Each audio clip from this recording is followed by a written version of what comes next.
এটা হলো চিংড়ি আলু পটল দিয়ে পাতলা করে ঝোল।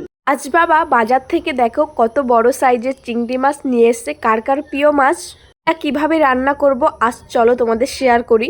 প্রথমেই দেখো কড়াইটা গরম করে দিয়ে দিয়েছি তেল, আর কেটে রাখা আলুগুলো ভেজে নিচ্ছি খুব সুন্দর করে। আর এই সাইডে দেখো পটলগুলোকে সেই আলুর মতো সেম ভাবে আমি ভেজে নিচ্ছিলাম। আর এই সাইডে আছে চিংড়ি মাছগুলোকেও এখন আমি সেম ভাবে ভেজে নেব। এইদিকে আমার আলু আর পটল ভাজাটা দেখো কমপ্লিট হয়ে গেছে। আর চিংড়ি মাছ জানো তো বেশি ভাজলে স্বাদটা চলে যায়, তাই হালকা আছে খুব অল্প পরিমাণে ভেজে নেবে।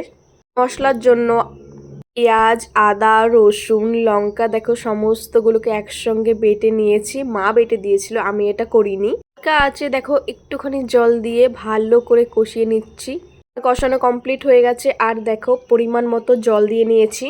কিছুক্ষণ ঢেকে রাখার পর জলটা যখন ফুটছিল দেখো আমরা নামিয়ে নিয়েছি।